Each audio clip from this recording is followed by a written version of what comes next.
Good morning. I declare the ordinary meeting open and welcome everyone today, including those joining us in the gallery and those via the live stream. Councillor Bunnag acknowledged the traditional custodians of the land on which we meet earlier today at the special meeting.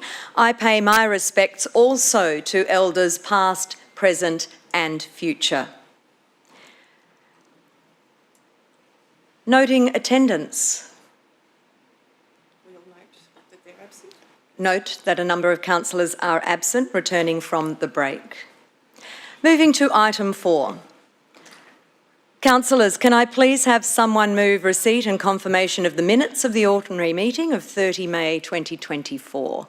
Councillor Dixon moved and seconded Councillor Landsberg. All those in favour?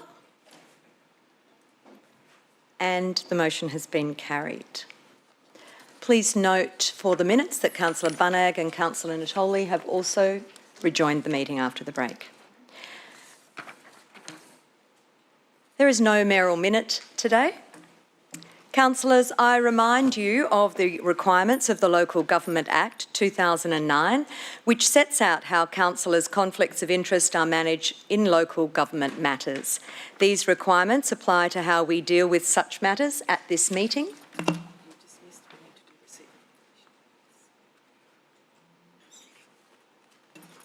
Did we not do the receipt and confirmation of minutes? Yeah, we did it. Okay. Just continuing, these requirements apply to how we deal with such matters at this meeting. Should you have a conflict of interest in relation to an agenda item, please raise it at the commencement of that item. Councillors, we have several presentations to acknowledge this morning. Firstly, Councillor Broderick will acknowledge Council's team that competed in the Local Government Managers Australia Management Challenge last month. Over to you, Councillor Broderick. Thank you, and through you, Madam Mayor, we'll just wait for these fabulous people to come down. This is a great way to start a meeting. Congratulations.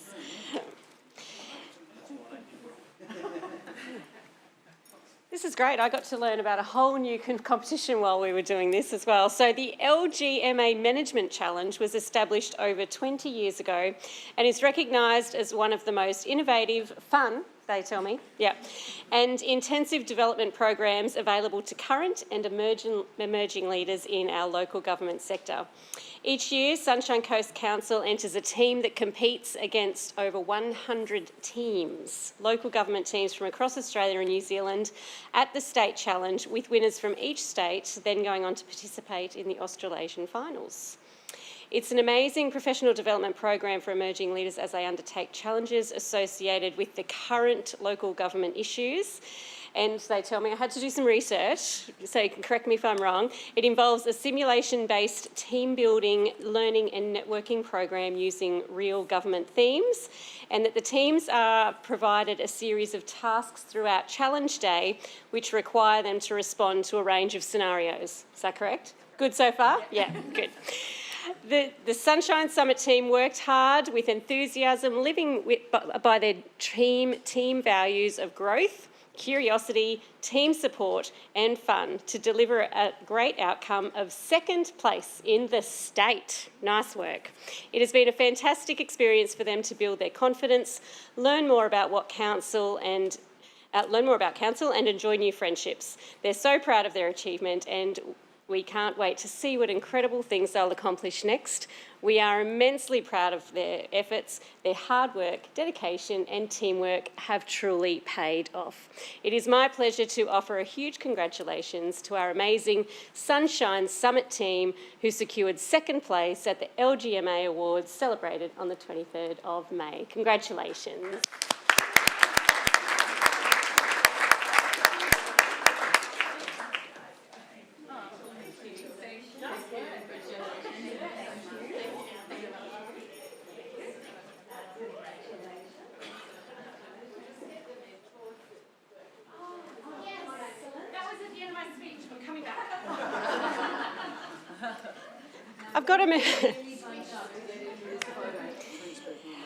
I'm going to name all these people now because that was on the second page, right? So join me in congratulating the Sunshine Summit team, Heike Herling, Katrina Curley, Rebecca Urquhart, Teresa Cohn, Robin Guernsey and Renee Carenti, and thank you to their mentors who've just come down as well.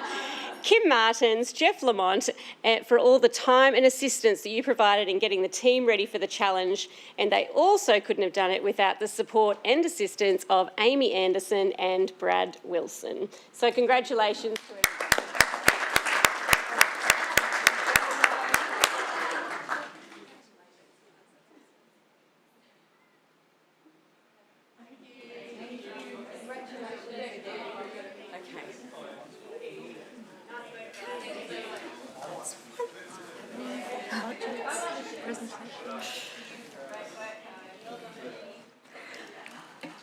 Next, Councillor Suarez will acknowledge another award from the 2024 Local Government Managers Australia Awards for Excellence in the Collaboration category. Thank you. Through you, Madam Mayor, it gives me great pleasure to give this award out, and we often celebrate our Land for Wildlife program because while this is a joint award with a number of different councils, Sunshine Coast Council has the largest number of Land for Wildlife participants across Queensland. So they couldn't do it, the landowners could not do it without the work of these fabulous people. So it's fantastic to see you guys be recognised.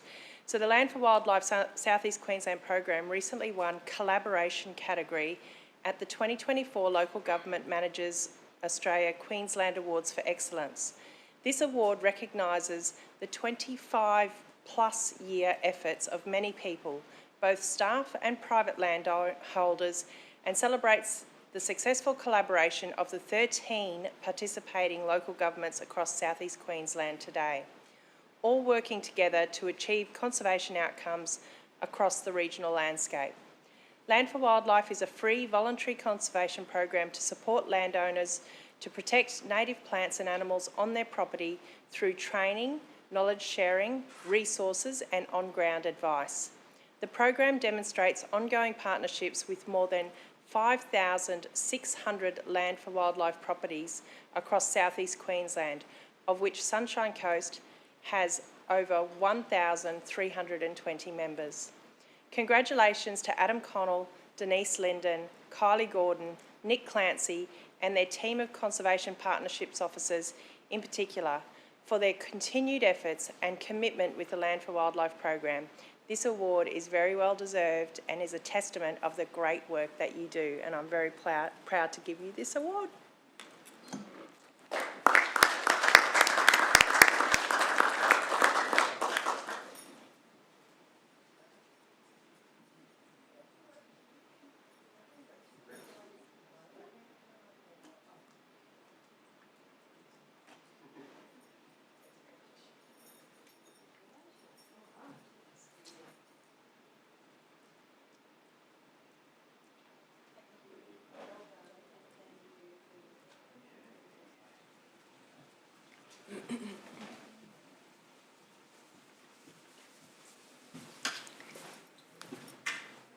Now, Councillor Burns, hello.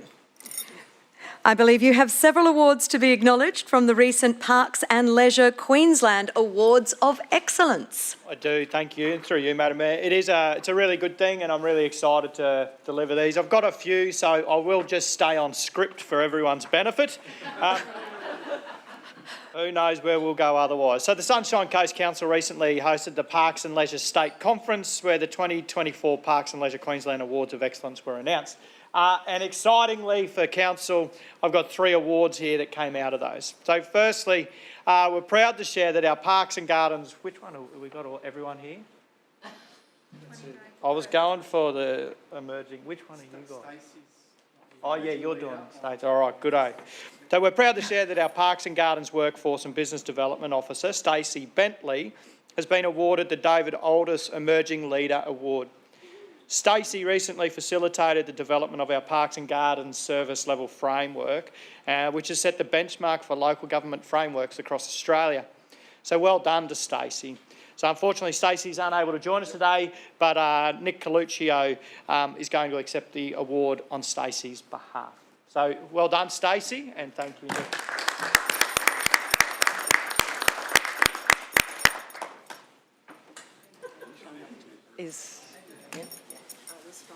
I think we're doing it at the end, are we? Yeah, do it at the end. We've got it.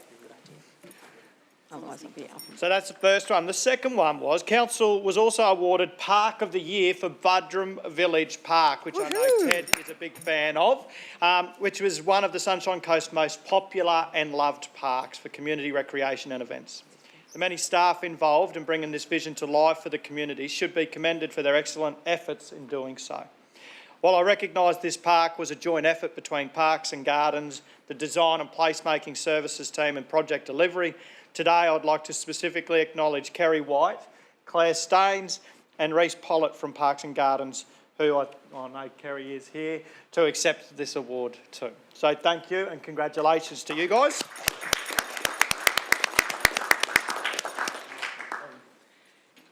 And finally, yes, this one. Our Sunshine Coast Ecological Park was awarded the Strategic and Master Planning Award for the innovative pre-planning, governance, structure and consultation approach used to develop the project's master plan. This transformational project is realising a significant opportunity to create a new style of recreation park where people, wildlife, resources and vegetation are considered equally. It's a genuine balance of various recreation opportunities and ecological restoration. Last week, the project also won the Excellence Award for Parks and Open Space and the Landscape Architecture Award for Landscape Planning at the Australian Institute of Landscape Architects Queensland Awards. So congratulations to the various officers from across the organisation who have already contributed to the project's early planning and in particular to Ingrid Muir, to Neil Doherty and Tony Linton from our Environment and Sustainability Policy branch, who are accepting the award today on behalf of the team. Sensational. And there's one last thing on my little list here is finally the Sugarbag Road Recreation Facility received high commendation for the Community Facility of the Year, which recognises facilities that demonstrate innovative features of design, development and operation. This facility provides extensive mountain bike trails, a pump track, fully fenced playground, shelters with picnic facilities and a grassed area for community event gathering and kick and throw activities. Congratulations to the Environmental Operations team for their efforts with this successful facility. So these state award winners now go on to be assessed in the same categories at the national level. So well done to everyone and really stoked to have you at Sunshine Coast Council.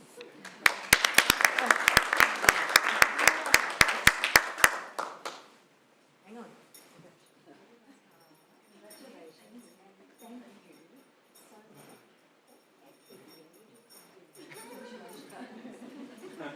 Congratulations for getting through the gym, but for all of you, thank you. Thank you.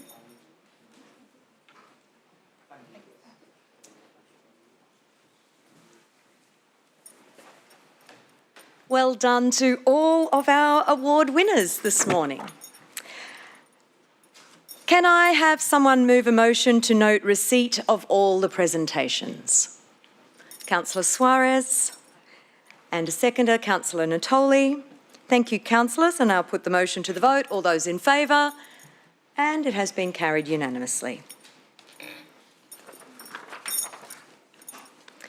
Moving now to item 8.1. Councillors, I understand the Acting Chief Executive Officer has some advice from the applicant on the next item. Thank you, Madam Mayor, and through you. Councillors, I'd like you to note today that this item has been withdrawn from today's agenda. The applicant provided notice in accordance with Section 52 of the Planning Act 2016 that they have withdrawn their application. This notice was provided to Council late yesterday. Thank you, Madam Mayor. Thank you, Madam Acting CEO. So now we move to item 8.2 and welcome Mr Vandenberg to present the next few items.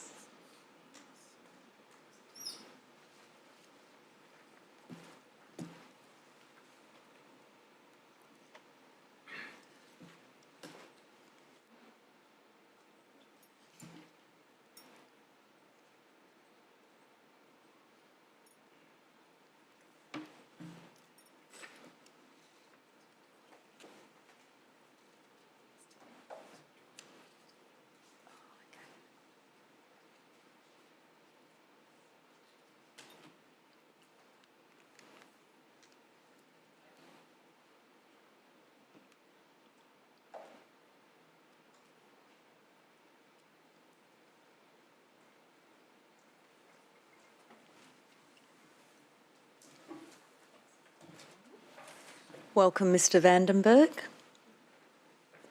Thank you. Thank you.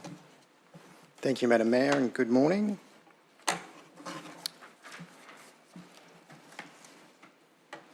So this report relates to the amendment to the 2023-2024 contracting plan. In 2018, Council resolved to adopt the strategic contracting provisions of the local government regulations. Having adopted the strategic contracting provisions, the local government regulation requires that Council make and adopt a contracting plan each financial year. The contracting plan for the 2023-24 financial year was adopted at the ordinary meeting on the 22nd of June 2023.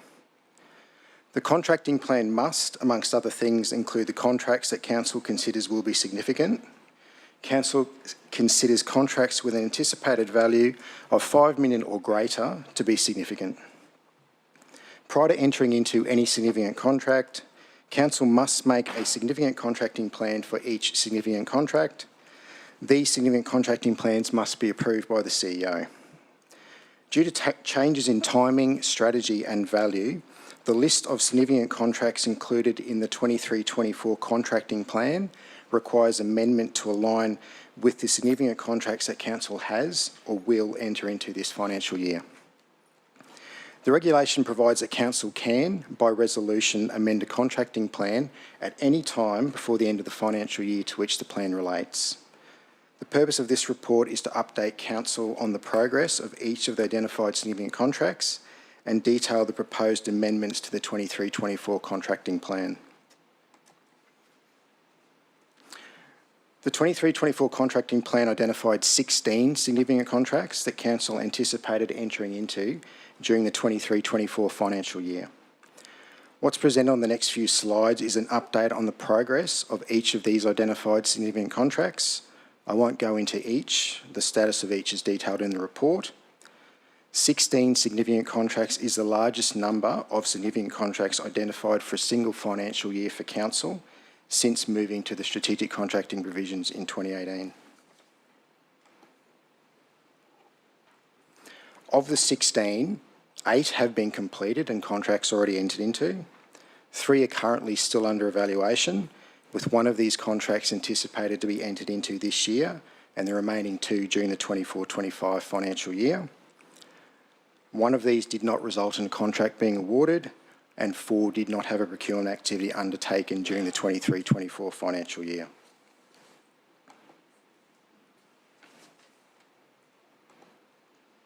As mentioned, due to a combination of timing, strategy or contract value, a number of amendments are required to the list of significant contracts.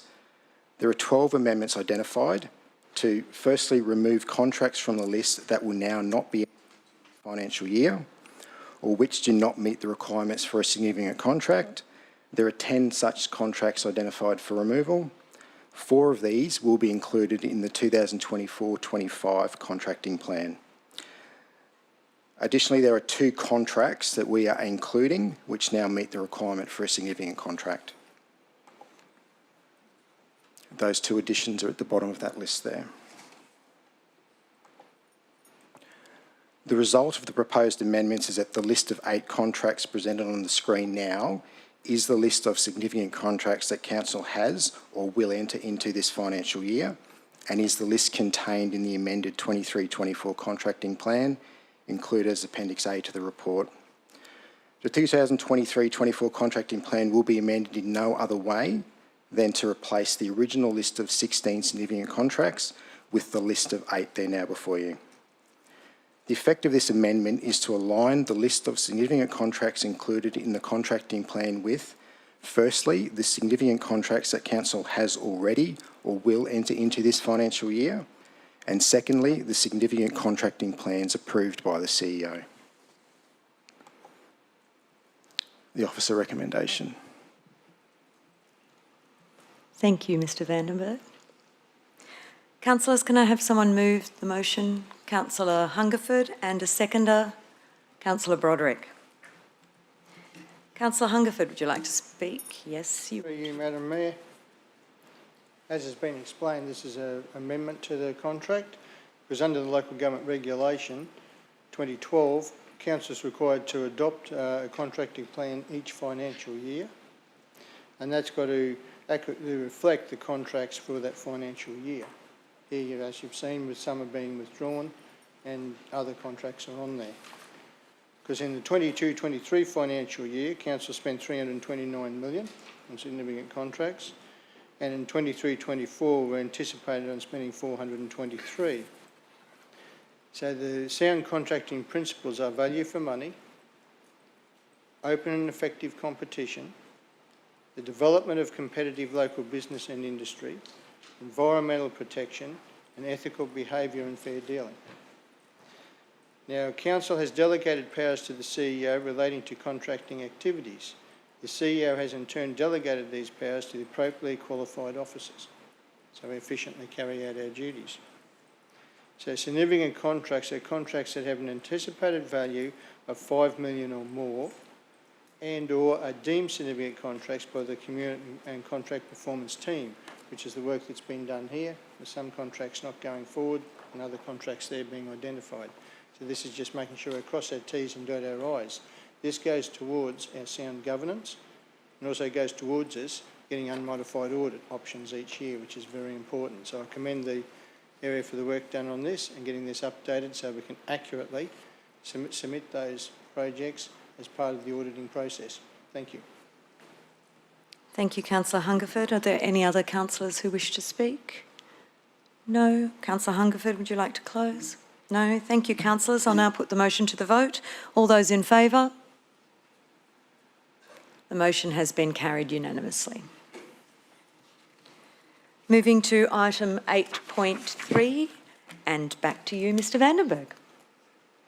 Thank you, Madam Mayor. This report relates to the adoption of the 2024-25 Procurement Policy and Procurement Disposal Framework. The Procurement Policy and Procurement Disposal Framework are considered annually. Our framework is set up through the Local Government Act and Regulation. These place an obligation upon us to comply with the sound contracting principles when conducting procurement activities. It also requires Council to produce, maintain and review annually a number of documents that form that framework.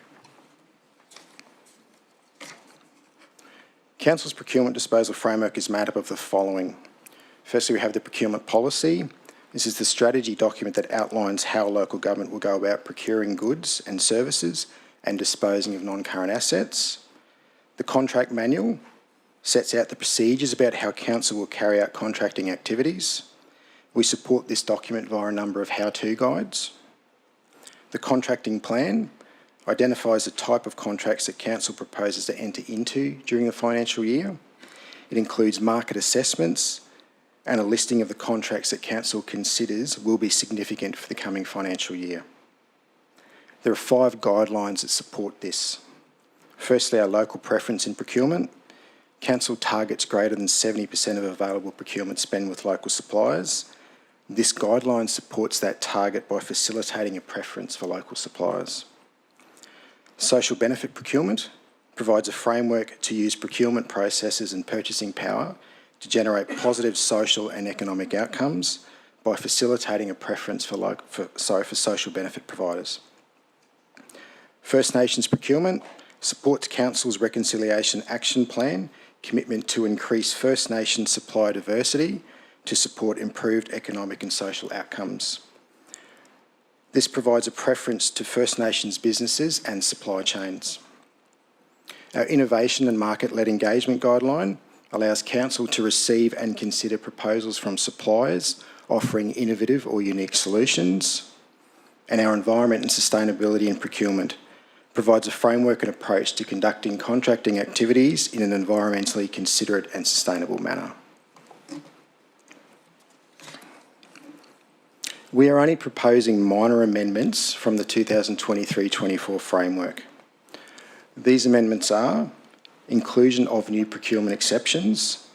The procurement policy and contract manual details our exceptions to undertaking one of our primary procurement routes, these being expression of interest, tender or request for quote. These exceptions allow alternate procurement routes to be used to procure goods and services if they meet the criteria defined in the exception. Importantly, these are not exceptions to conducting a process, nor are they exceptions to the sound contracting principles. The new exceptions will allow departure from a primary procurement route where the market for the goods and/or services sought by council is restricted due to no alternatives existing, as an example, memberships. Third-party ownership of an asset restricts the suppliers who can provide the goods or services. Compatibility with existing systems or equipment restricts the suppliers who can provide the goods and/or services. The ICT-related exceptions we're introducing will allow council to contract with the copyright holder where the solution is tendered by an authorised reseller, and provide council the opportunity to extend contracts for ICT solutions beyond the originally envisaged term, where the software and/or hardware continues to meet council's needs. There are some relatively minor updates required within the contract manual and a number of the guidelines to provide additional clarity. Looking at our procurement activities for the 23-24 financial year to date. So as at the end of April, we had a total procurement spend of $416 million. We've undertaken just under 12,000 procurement activities. The data on the screen there now has been categorised in line with our procurement thresholds. Those being 0 to 50 is a 1-quote activity, 50 to 500 requires a minimum of 3 quotes, and greater than 500 is typically a public tender. These thresholds were adopted as part of the 23-24 procurement framework and were an increase to the previous thresholds. Along with the increase in the thresholds was an increase in the value up to which only local suppliers would be invited to respond. The requirement to invite locals only was increased to 500,000 in line with the quote 3 threshold in order to increase the number and value of procurements where only locals would be invited to respond. As at the end of April, we had spent $279 million or 72.3% of our available procurement spend with local suppliers. This is up from $255 million or 70.5% for the same period last year. So we have increased our local spend this financial year, both in percentage terms and dollar terms. Our First Nations spend is currently sitting at $367,000. This is a figure we're looking to increase, and I'll speak more to that shortly. One of the minor document updates is to the Sustainability in Procurement section of the contract manual. Sustainability in procurement continues to be an ongoing focus, not just with respect to how council procures, but how all organisations and suppliers undertake their procurement and supply activities. Sustainability encompasses more than just environmental considerations. It covers social, environmental and economic. In terms of social, we want to engage with suppliers who support safe and fair workplaces for their employees and have fair and ethical sourcing practices. This is supported by our social benefit and First Nations procurement guidelines, together with Council's evaluation methodology, which considers safety on a pass-fail basis. Environmental sustainability is focused on reducing carbon emissions in our supply chain in support of Council's Zero Net Emissions Plan. This is supported by Council's Environment, Sustainability and Procurement Guideline. The economic component of sustainability and procurement is focused on achieving value for money, but also on ensuring that we have and maintain competitive local markets and availability of the goods and services that Council requires in the Sunshine Coast. This is supported by the Local Preference and Procurement Guideline and Council's evaluation methodology. As mentioned earlier, the contracting plan is one of the documents that forms part of Council's procurement disposal framework.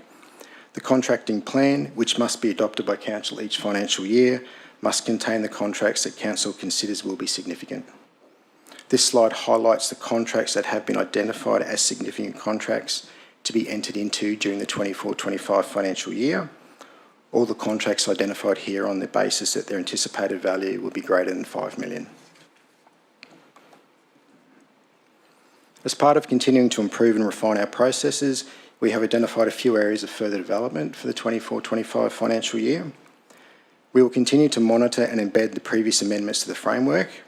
Areas of most focus are the procurement thresholds and changes to the evaluation criteria and weightings. As mentioned earlier, Sustainability in procurement is an area of increasing importance for all businesses. Developing a greater understanding of council's supply chain in terms of social, environmental and economic sustainability will be an area of focus for the coming year. We've engaged with Giveable to provide insight into the sustainability credentials of our suppliers and provide resources and tools to assist. Giveable are performing quarterly reviews of council suppliers to provide a snapshot of supplier sustainability credentials. With the development of the Stretch Reconciliation Action Plan underway, the procurement team will have input into the actions that continue to support the development of and use of First Nations businesses within council's supply chain, leading to increases in council spend with First Nations businesses. Officer recommendation is now on the screen.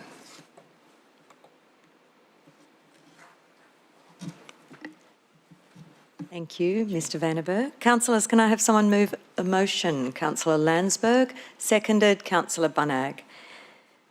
Thank you both. Councillor Landsberg, would you like to speak to the motion? Thank you, Madam Mayor, and thank you to the staff, obviously, for implementing these minor changes to this policy. This would be one of probably the most important policies for us as council that deal with our local economy. Obviously, significant contracts over $5 million.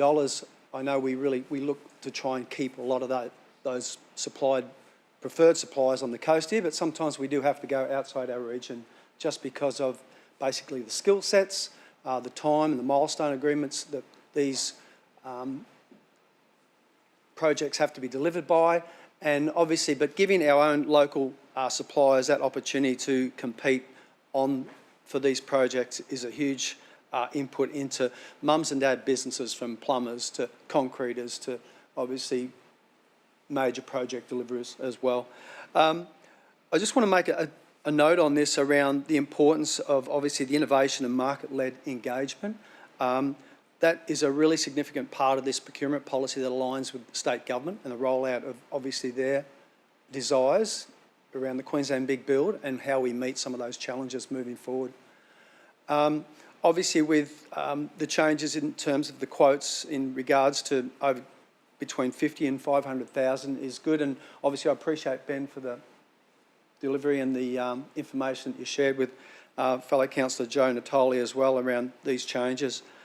But to see a figure of around 72% go to our local traders, I just cannot speak highly enough of the work that our council staff do in the procurement services through our business providers and obviously through built infrastructure and those works that are delivered as well. And I look forward to supporting this. I'm sure fellow Councillor Taylor will have some other good words to say towards this policy, but I look forward to your support. Thank you. Thanks, Councillor Landsberg. Councillor Bunnag. Thank you, Madam Mayor, and I too rise in support of the motion, and I want to talk in particular in regards to the local preference in procurement guideline that Councillor Landsberg touched on, and 72% or 72.3% of council's procurement being identified as a local spend. That's $214 million made up of local suppliers, and I think it's really important that we actually break down what the definition of a local supplier is within the local preference in procurement policy. And that means a supplier who was established in and maintains their primary office or business premises within the Sunshine Coast local government area, has an office or premises business but not the primary business within the Sunshine Coast local government area. So we are talking about genuine local businesses who are benefiting from this procurement preference. I think it's an exceptional guideline that is really benefiting local businesses who right now are telling us and telling the community that they are going through some challenging times with respect to cost of living and the economy that we're in at the moment. So it's also really important to reflect that while council practically has a buy local day every day, we have a buy local day coming up this Saturday, and I just wanted to give a very quick shout out to the Sunrise Bakery in Majimba.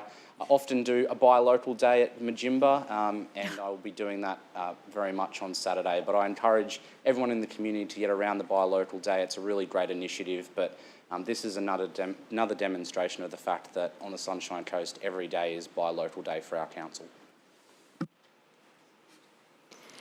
Thank you, Councillor Bunnag. Councillor Natoli. Thank you, Madam Mayor, and I too rise to support this motion. I did want to focus on the environment and sustainability in the procurement process, because I think that's a very good initiative of the Council, and the fact is that it's not a mandatory process in terms that we're going to mandate at this stage, but it's a process that we're going to lead our community towards a much greater emphasis on social, economic and environmental sustainability. And if we as a council can lead our community, then hopefully those practices will enable them to win more business outside of this region, and hopefully that in years to come will be a really significant outcome of what we've been able to do in being able to ready our community in that area. We can see all levels of government are moving towards this, but the more that we can do to work with our local businesses to make them aware and prepare them, then I think that's a really good outcome. Thank you. Thank you, Councillor Natoli. Councillor Johnston. Thank you, Madam Mayor. I'm generally in favour of the adoption, with the exception that I think $50,000 for a single quote, as I mentioned earlier in previous discussions, is too high. So as much as I'd like to support it, I'll be voting against it. Thank you. Thank you, Councillor Johnston. Councillor Landsberg, would you like to close? Okay, thank you, Madam Mayor. Just quickly, I just want to obviously take note about the amount of money that we spend on our ICT, our information communication technologies, and obviously the other software providers that we're actually seeing obviously relocate to the coast here on the back of obviously our sea cable. It's a huge amount of money that councils spend on terms of software and in regards to what our own in-house in terms of data collection, how we store that. I just want to make a note that the work that goes into the cybersecurity that obviously that we have to do behind the scenes for council and to protect a lot of those personal informations that a lot of our ratepayers share with us is extremely one of those most important parts, and I'm sure that'll be a priority list for us moving forward. Thank you. Okay, thank you, Councillor Landsberg. I'll now put the motion to the vote. Those in favour? Councillors Broderick, Landsberg, Burns, Natoli, Dixon, Hungerford, Bunnag, Suarez, Law and Mayor Natoli. Those against? Councillor Johnston. The motion is carried. On to item 8.4.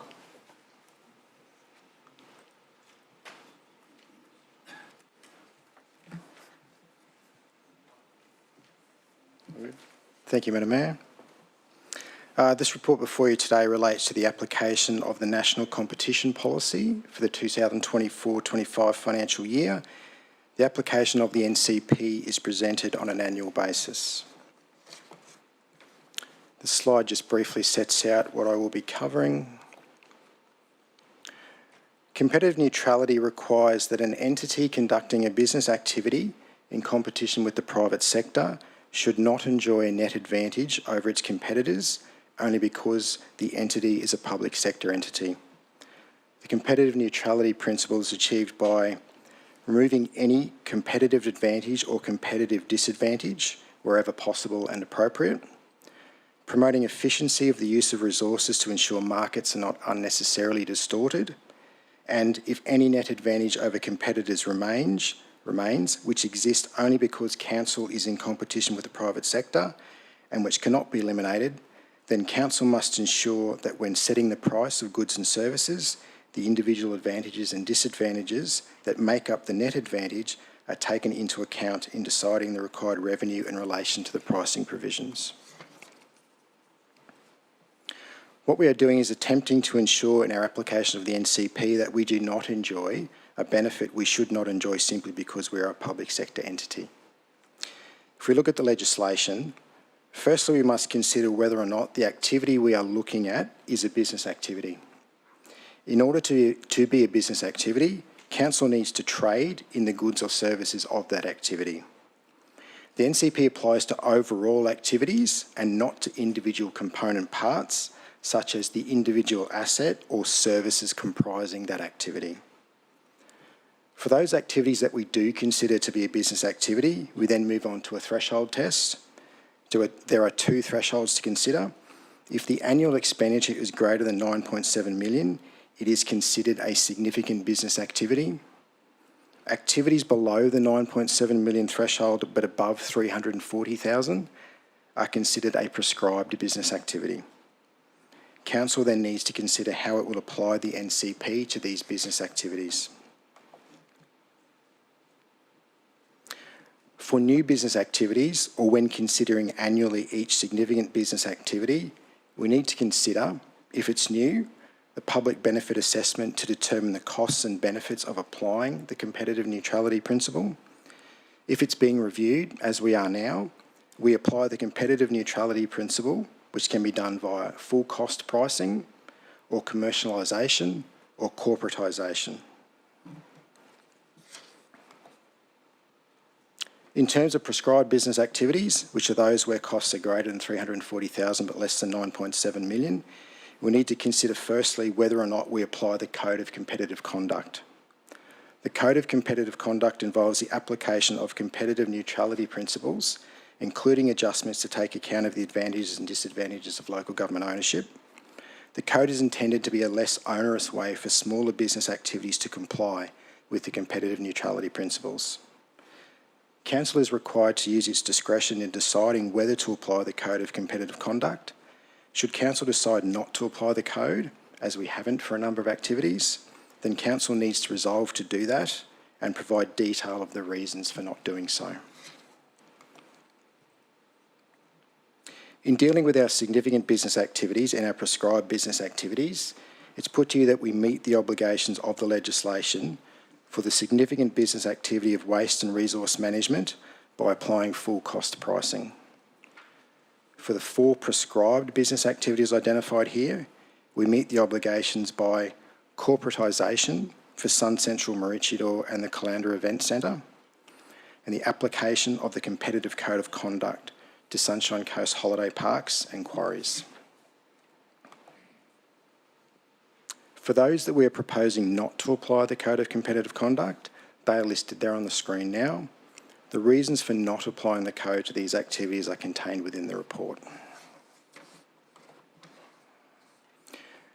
There are also a number of activities which are regulatory or policy-based, which we have assessed as non-business activities and therefore not subject to the NCP. Prices in terms of fees and charges for some of these are set, and for others there isn't any competition. As mentioned previously, if we don't apply the Code, we must document the reasons as to why we're not applying the Code. This slide is an example of the information provided in the report.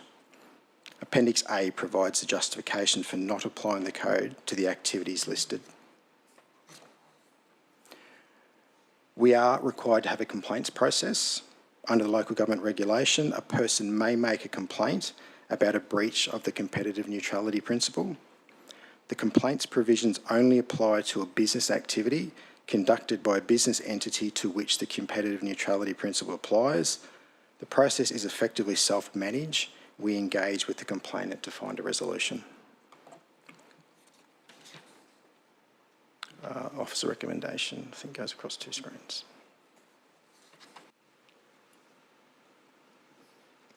Thank you, Mr Vandenberg. Councillors, can I have a mover for this item? Councillor Hungerford, a seconder. Councillor Broderick. Councillor Hungerford, would you like to speak to the motion? Through you, Madam Mayor, and has been very detailedly explained, national competition came in the mid-1990s.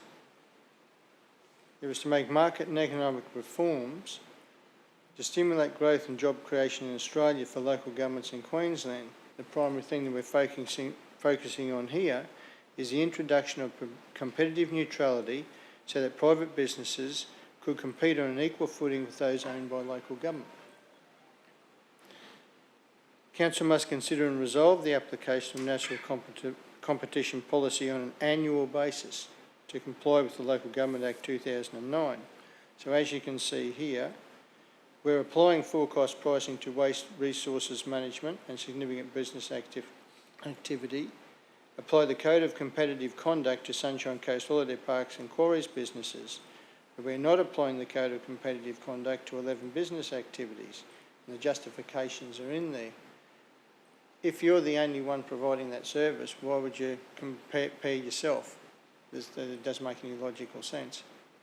So what we're doing here is we are complying with the code. We've got the justifications there, and this again is our good governance and sound principles to adhering to that policy, which we've been doing each year quite competently. Thank you. Thank you, Councillor Hungerford. Any other councillors?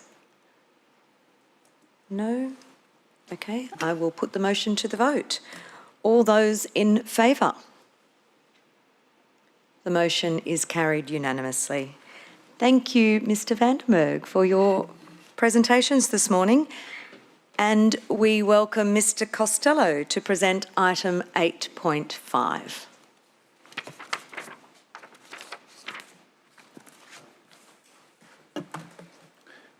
Thank you, Madam Mayor. Good morning, everyone. Just running through the May financial performance report. So Council's operating result at the end of May was 43.7 million, currently below the current budget of by 2.5 million. The variation consists of revenue below budget by 6.6 million and expenses below budget by 4.1 million. Of the revenue below budget, plumbing applications, quarry services and Caloundra Music Festival, they've been offset somewhat by under budget in contract expenditure. We're above budget for holiday parks and revenue, but we net off about 100,000 better off for holiday parks because their expenses are above budget. On the capital works program, as at the end of May, we progressed 74.8%. 249 million of Council's 332 million capital works program financially expended. On the core program, 115 million of the 170 million has been financially expended, just under 68%. The forecast 138 million, and then a $31 million carryover potential to be considered in budget review 1 for next year. On our cash was 212 million at the end of May, and Council's debt of 418 million, and we have drawn down $28.5 million of new loans for this financial year. Our investments, so our investments currently have 10 investment deposits totalling $100 million, maturing up to 179 days, and the weighted average for those investments is 5%. And the officer recommendation, Madam Mayor. Thank you, Mr Costello. Can I have a mover for this item? Councillor Hungerford, a seconder. Councillor Burns. Councillor Hungerford, would you like to speak to the motion? Thank you, Madam Mayor. Another pleasing outcome, very sound financial performance. Operating result of 43.7 million. 552.8 million operating revenue has been achieved. 509 million is being expended of our operating result. As of the end of May, 248 million, or 74.8% of Council's 332 million capital works program. That's been a struggle with 5 months of wet weather, but now with the fine weather on, we are catching up very quickly. The core capital program has progressed to 68% of budget, and corporate major projects have progressed to 83%. Cash is at 212 million, and Council's debt is at 31st of May 418, but we do draw down our loans for next year in June, so that will climb up for our loans borrowing for next year, but we're in a very healthy position there. And our investment is above the market, interest rate of 5%, which is 0.65 above the benchmark, so that's very good work from our finance department. And we have our expenditure for our waste and holiday parks coming up, and that's where the borrowings are coming down at the end of June. Otherwise, it's very pleasing to be in this position, and it's a very solid performance, steady as you go all the time. And we're finance department, I always heap praise on them, very detailed, on the mark every time, and every time I ask a question, they got the answer for me straight away, so very well done. Thank you, Councillor Hungerford. Any other councillors? No? Okay, I'll put the motion to the vote. All those in favour? Motion is carried unanimously. Thank you, Mr Costello.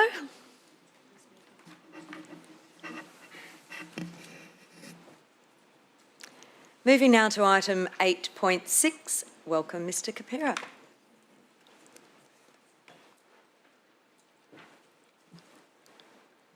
Madam Mayor, councillors, this report is about matters discussed at the May Audit Committee.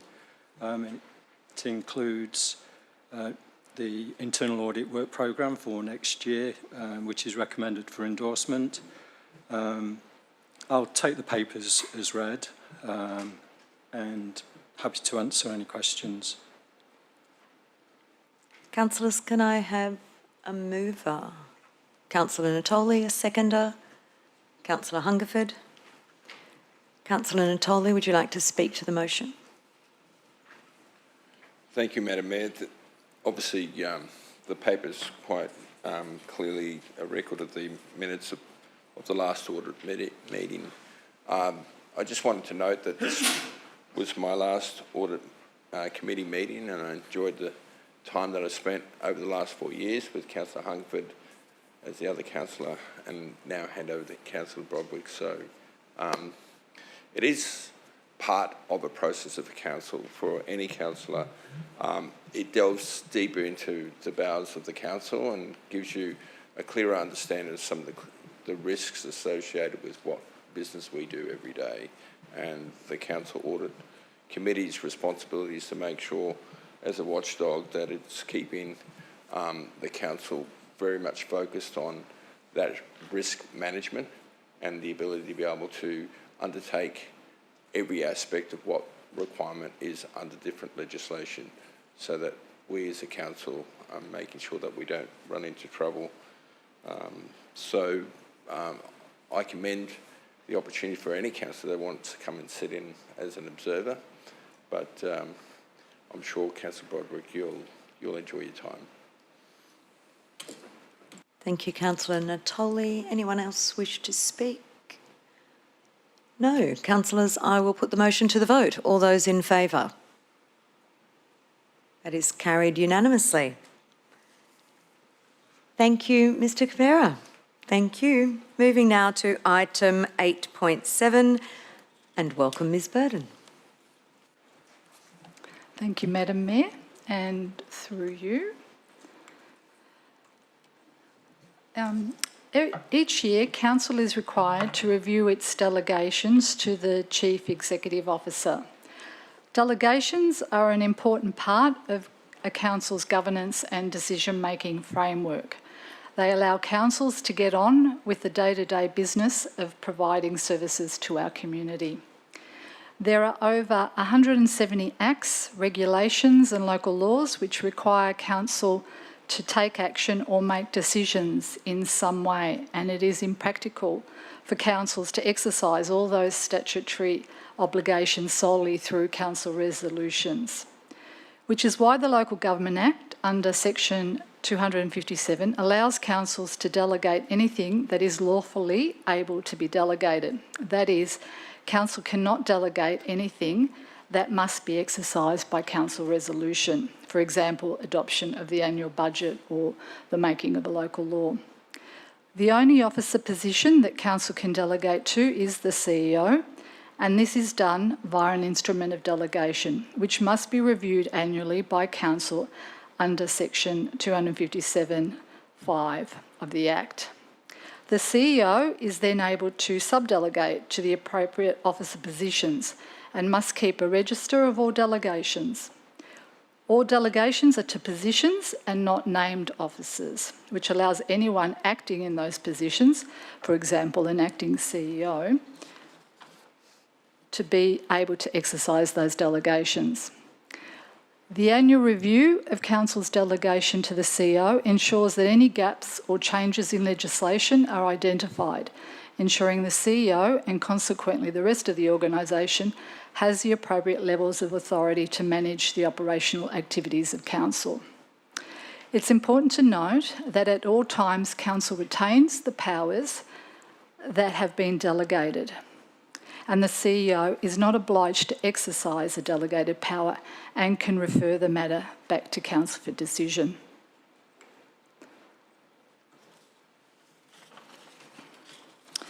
To identify which functions and powers can be delegated, Council utilises the services provided through the Local Government Association of Queensland and includes biannual updates of all delegations relevant under Queensland, which includes all updates of delegations relevant under Queensland legislation.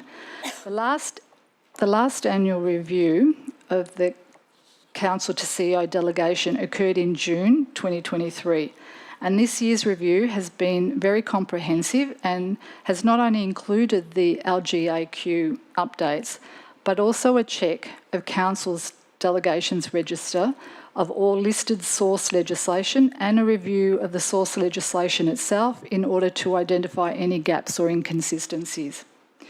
As part of the review, additional pieces of legislation have been identified and are recommended for inclusion in the list of acts delegated in Schedule 1 of the CEO delegation. They are up on the screen, the Justices Act, the Petroleum and Gas Production and Safety Act and Regulation, the Corporations Act, and Statutory Bodies Financial Arrangements Regulation. There are also 2 acts relating to COVID emergency response, which have now been repealed, and these have been removed from the list of acts in Schedule 1. And numerous legislative references in Schedule 2 of the delegation were identified as requiring update. The annual review has also presented an opportunity to incorporate into the delegation instrument itself the delegation's guiding principles, which has been a standalone policy document that was required to be read in conjunction with the instrument of delegation. And the guiding principles have been incorporated for ease of reference and to ensure there's one source of truth for the CEO's delegation.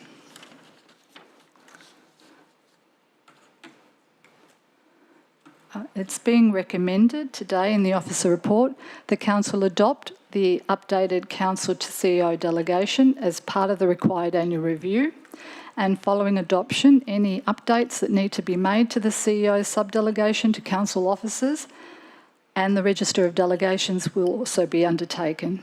Thank you, Madam Mayor. Thank you. Councillors, someone to move the motion? Councillor Broderick. Seconder, Councillor Johnston. Councillor Broderick, would you like to speak to the motion? Thank you, and through the chair, without the delegations, the work doesn't get done. So I'm all in favour of this one. Thank you. Anyone else like to speak to the motion? No? I will put the motion to the vote. All those in favour? Carried unanimously. Thank you. Ms. Friend will now present item 8.8. Thank you, Ms. Friend. Thank you, Madam Mayor, and through you. Councillors, the Local Government Act requires that Council adopt by resolution an investigation policy about how it deals with suspected conduct breaches by councillors, where those matters are being referred by the OIA or the Office of Independent Assessor to Council to deal with. Council's existing policy was adopted in December 2018, and the Act has recently been amended, so this policy needs to be updated to be compliant. The department did issue an example policy for councils to consider, and that was reviewed and adapted where appropriate to best suit Sunshine Coast Council's operating and governance arrangements. If the Office of Independent Assessor receives a complaint about a councillor, a preliminary assessment must be undertaken. If after that preliminary assessment, the OIA reasonably suspects that a councillor has engaged in a conduct breach, the assessor may decide to refer that conduct breach to council to deal with. The OIA may only refer conduct breaches, and council must deal with those under an adopted investigation policy. Councillors,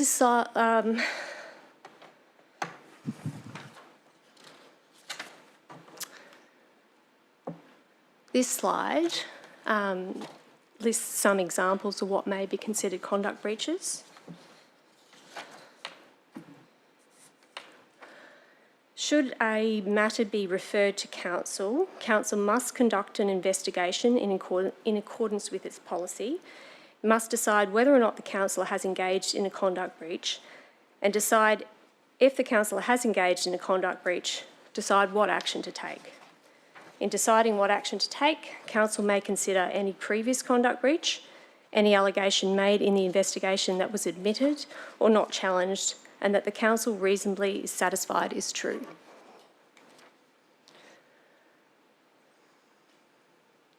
This policy, put forward today for your consideration, affords the due process and recognition of the principles of natural justice, confidentiality, and includes the requirements for the civil standard of proof to be applied.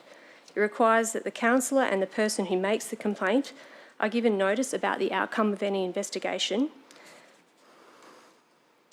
It requires that the councillor that is the subject of the complaint is given notice if an investigation is not started or is discontinued, is given the preliminary findings of the investigation before the preparation of a final report, and is able to give evidence or a written submission to Council about the suspected conduct and the preliminary findings, which will be considered in the preparation of and included in the final report. This policy would ensure Council can meet its obligations to ensure any investigation into a conduct matter is carried out as required by the Local Government Act. As part of the process, the investigator must prepare a summary report, and that must be made publicly available before the Council meeting where Council would consider the matter.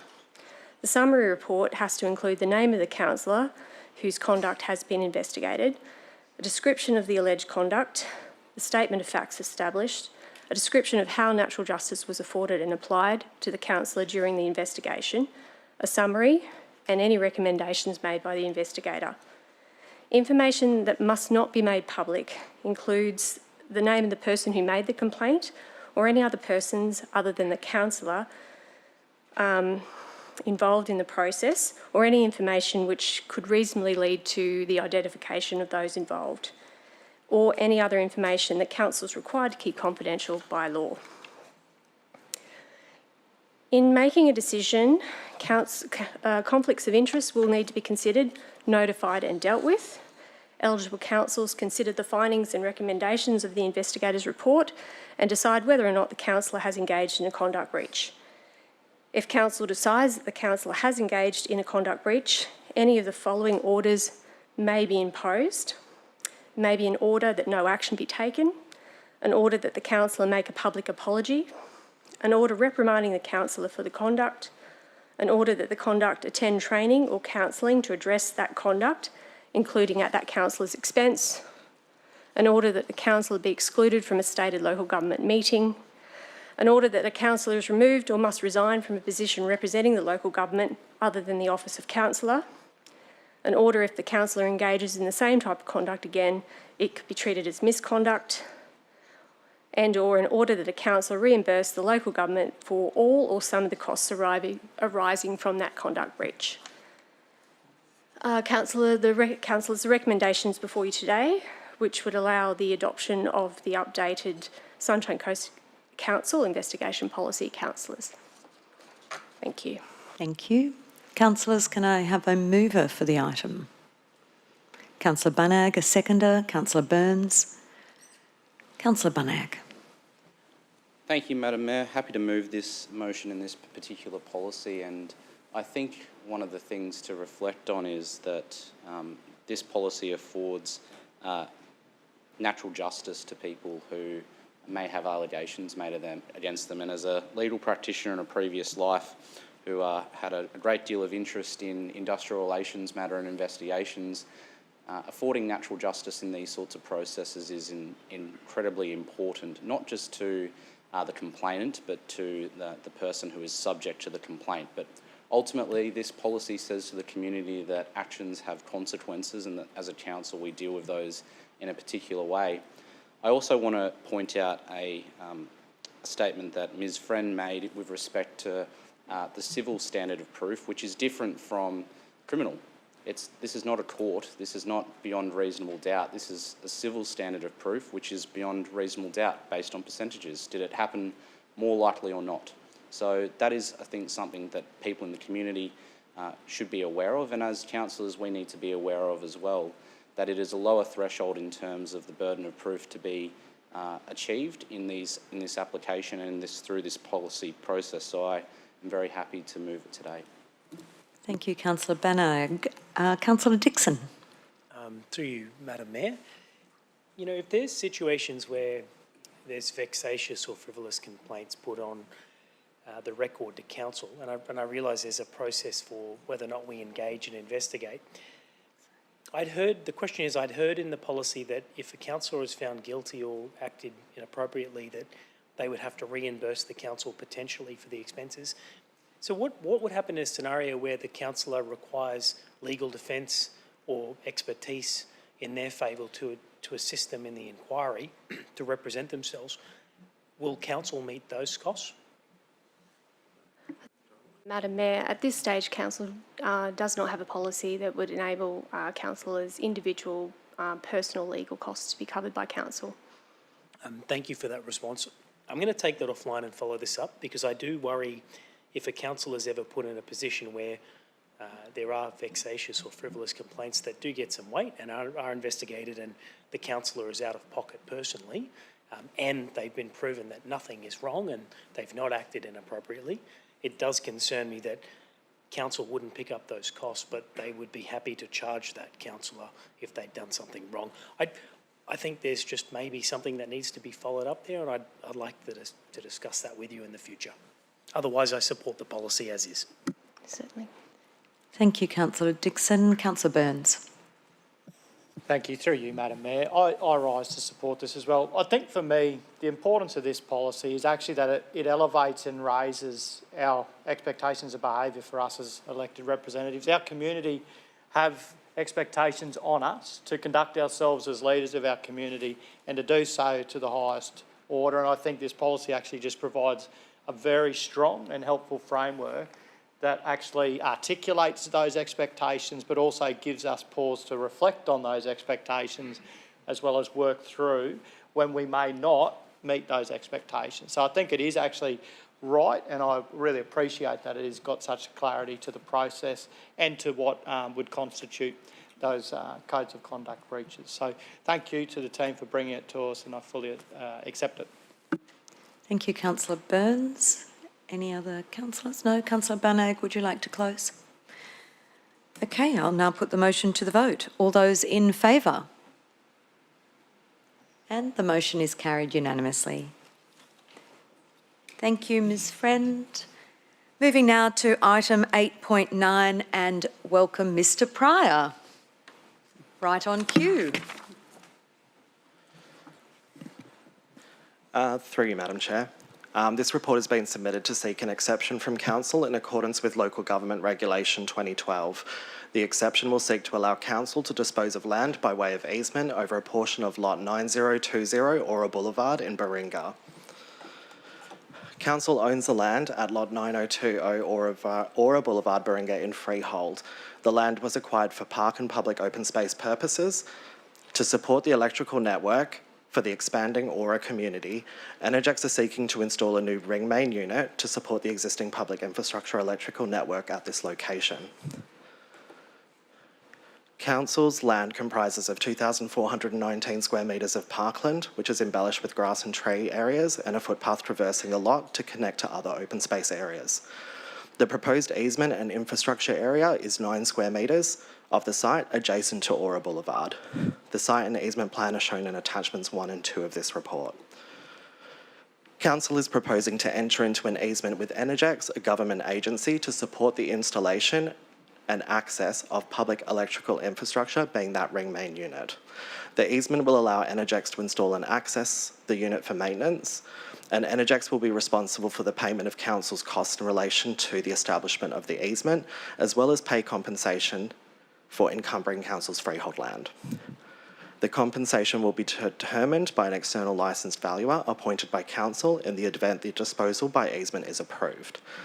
The local government regulation stipulates that a disposal of an interest in land other than by tender or auction is required to be endorsed by council. The easement at this location received broad organisational support on the basis that it supports the electricity requirements for a growing urban area. It is therefore recommended that council grant an exception to dispose by way of easement over portion of lot 9020 or a boulevard to Energex for this purpose. An exception is applicable in this instance as the disposal is to a government agency. Thank you. Thank you. Councillors, can I have a mover for this item? Councillor Broderick, seconder. Councillor Johnston. Councillor Broderick, would you like to speak?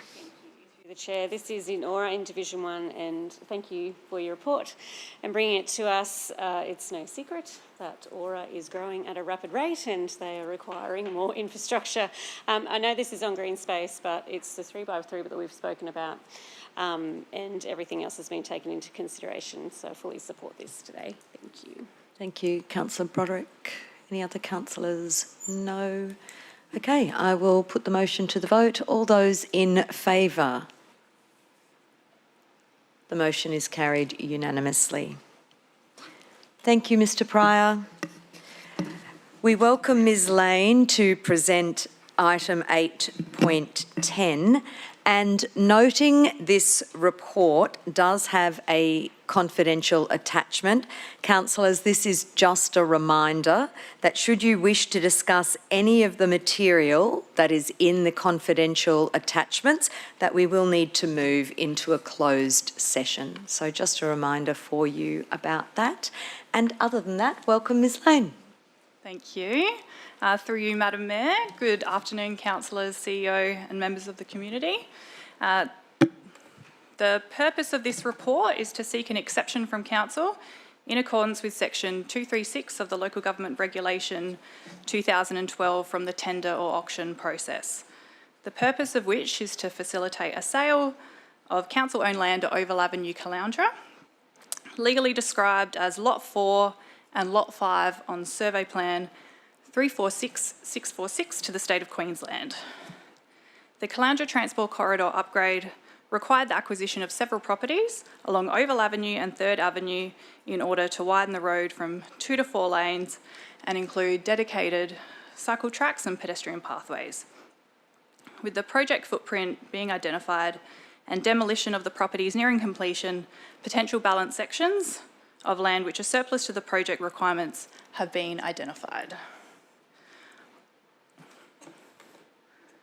On one block between 1st and 2nd Avenue, 2 new contiguous lots have been created, being Lot 4 and Lot 5. Through engagement with the state, it was identified that these new lots would complement their existing adjoining lots. While council would not usually dispose of balanced land parcels until after a project is completed, in this instance, the state has recently acquired 2 lots on 1st Avenue, which adjoin the new Lot 5, and have interest in acquiring these newly created lots to enhance their existing land holding and enable them to consider a more superior development outcome.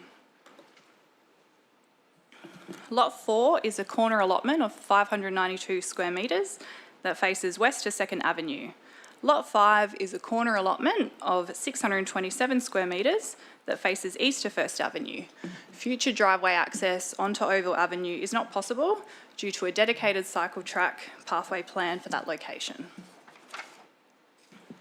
Both lots are zoned major centre, which provide for a range of higher order business, entertainment, multi-unit residential and community activities in an active and vibrant mixed-use environment.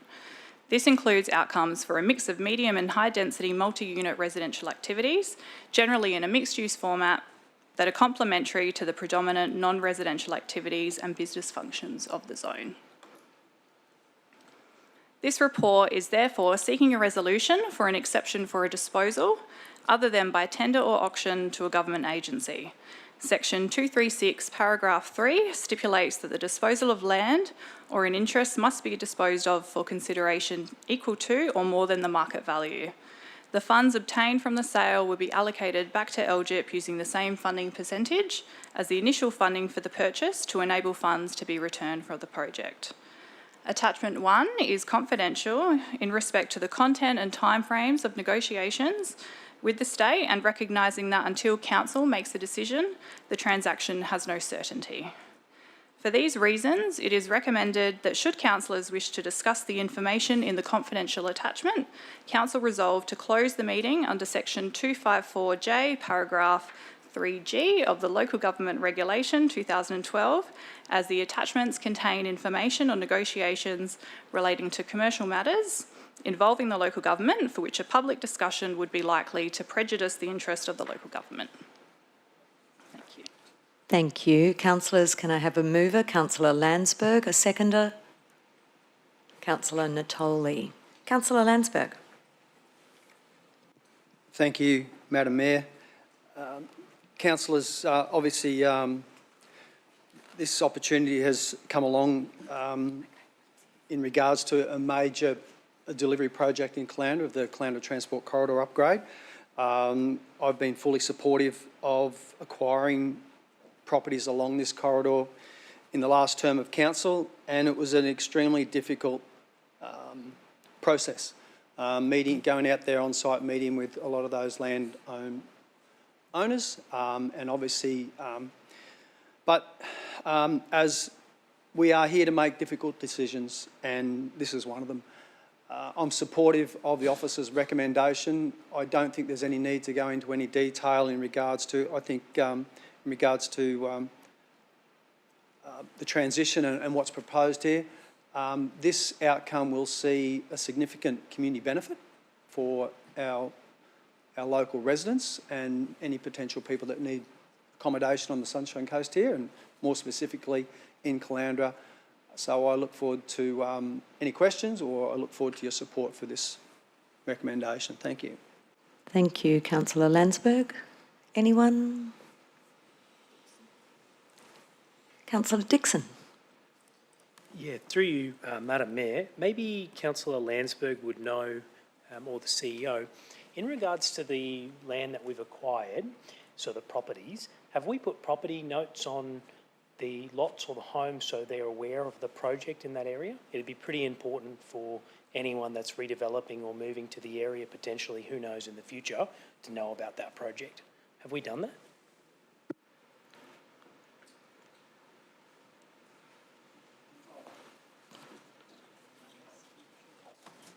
Through you, Madam Mayor. When we acquire properties, we definitely put notes on the properties that are impacted. I can't say for sure whether we put it on surrounding properties, but there are regular, newsletter updates that go out through council about the project, and so I know a lot of the residents are on that distribution list that would be receiving that. Thank you. Councillor Landsberg. Oh, no. Through you, Madam Mayor, just to add additional information, Councillor Dixon. There are also a lot of project news updates that are provided, but also if you're out on site at the moment, you'll see a lot of the temporary hoardings up, and it's very clear the project team's located very close by, so it's very clear to anyone in that area as to what's actually occurring. Thank you. You're okay with that, Councillor Dixon? Yes. Okay. Councillor Landsberg, would you like to close? Are you closing or? If that's okay, I can close and maybe just touch on Councillor Dixon's comment. This project has been as part of a priority project for, and I believe it's been spoken in council for probably over 15 years, and it's outcomes of the Caloundra Centre Master Plan. There was changes obviously in the 2014 Master Planning Scheme to look at improving access as well, and also ongoing discussions around the walk-up catchment and the areas of buildings in terms of residential buildings nearby to this corridor. Will be opportunities as well for those local residents moving forward. As a council, I'm totally comfortable with our engagement and with the level of information that's been shared. Thank you. Thank you, Councillor Landsberg. I'll now put the motion to the vote. All those in favour? That is carried unanimously. Thank you. Thank you. Now, councillors, noting again that this report does have a confidential attachment. Just a reminder, should you wish to discuss any of the material In those attachments, we will need to go into a confidential session, and I welcome back Mr. Pryor. Thank you. Through you, Madam Mayor. This report has been submitted to seek an exception from Council in accordance with Local Government Regulation 2012. The exception seeks to allow Council to dispose of land by way of lease other than by tender or auction to Community Youth Education Options Limited, trading as Kairos Community College, over the whole of Lease B, being 2 Lewis Street, Caloundra. Council owns the land known as 214 Lewis Street, Caloundra in freehold. The land is zoned sports and recreation under Council's planning scheme, and the land is embellished with a Scouts Hall, educational establishment building and 2 storage sheds. Community Youth Education Options undertook a $350,000 refurbishment of the main Scouts building, which brought the facility up to current building standards and increased the functionality of the space for the delivery of its programs. The lease land is some 3,230 square metres in area and forms part of a broader recreation and open space property adjacent. The land has been leased to the Scouts Association of Australia Caloundra branch, with the lease expiring in August 2024. The Scouts Association have a sub-agreement with Community Youth Education Options, who utilise the main building for educational purposes. A portion of the land is also utilised by the Caloundra Triathlon Club for storage. A review of the utilisation of the site by Council determined that the predominant user is Kairos Community College, Community Youth Education Options, rather than the Scouts Association of Australia. Community Youth Education Options submitted a proposal via the Scouts as a sitting tenant to take on a long-term lease of the facility to allow them to undertake further development of the land and expand their services. The Kairos Community College is a special assistance school which provides flexible education programs for years 10 through 12 whom have previously left mainstream education. Council is proposing to enter into an agreement for lease, which will be in operation for a maximum period of 2 years and 9 months.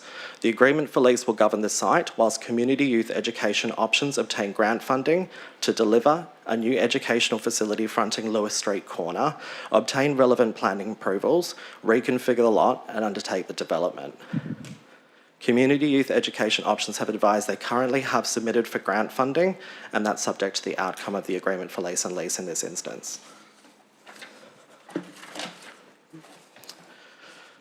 If the above is achieved through the conditions precedent of that agreement for lease, Council will then enter into an initial 10-year lease with 2 10-year options, 30 years in total. The lease will also be conditioned to ensure that Community Youth Education Options enter into suitable sub-agreements with the Scouts and Triathlon Club whilst a lease remains in place between Council and the Community Youth Education Options. The proposed terms for the agreement for lease and lease are outlined in Confidential Attachment 3. The proposal is expected to have the following benefits for Council. It provides a financial return in the form of rent, currently not realised from the site. It retains the existing community uses and secures the provision of new infrastructure, which will be made available outside of the college's operational hours to the community, and reduces Council's facility maintenance overhead. On the basis that there's broad interdepartmental support for the proposal, it is therefore recommended that Council grant an exception to dispose by way of lease, other than by auction or tender, to Community Youth Education Options Limited. An exception is applicable in this instance, as the lease has been granted to a registered charity limited by guarantee. Thank you. Thank you. Councillor Landsberg to move. A seconder. Councillor Suarez. Councillor Landsberg. Oh, thank you, Madam Chair. Thank you, Mr. Pryor. I might just like to start with a question, if I may.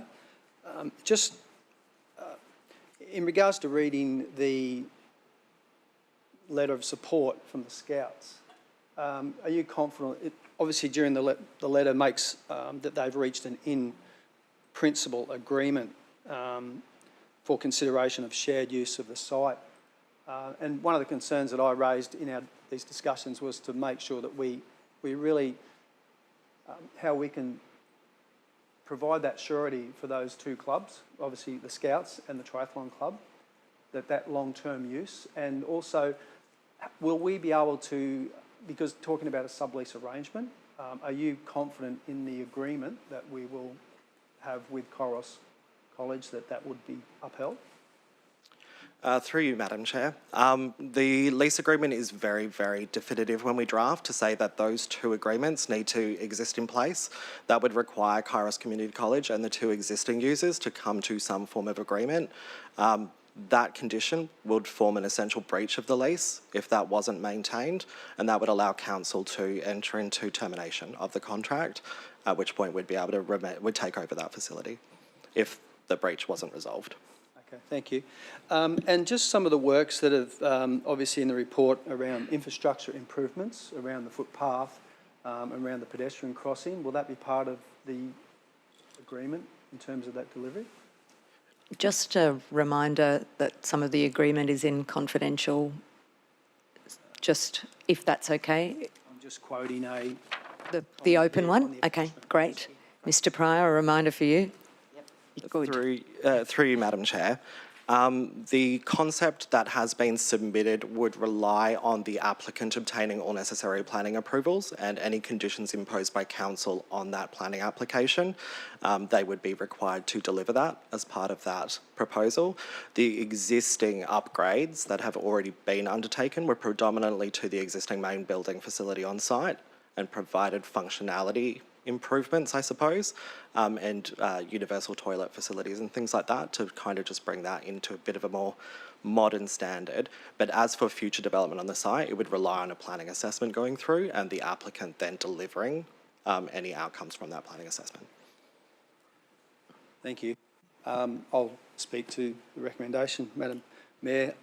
Councillors, I've met with Kairos College, Community College. I think they're a wonderful organisation. They provide a much needed support mechanism to a lot of our young children or young students from grades 10 to 12 that really sort of fall outside the normal educational curriculum. The project that they deliver down there is quite amazing actually. There's a high percentage of female students that actually go through that facility. But the placements and the job opportunities that come out of that college is, great to see. I think it's a different type of use of what we would probably see in this area, but considering the location, obviously it's in a walk-up catchment to the CBD, it's close to public transport, it's also close to a sporting precinct.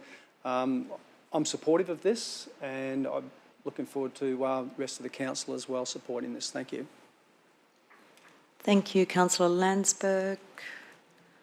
No one else? Okay, I will put the motion to the vote. All those in favour? The motion is carried unanimously. Thank you, Mr Pryor.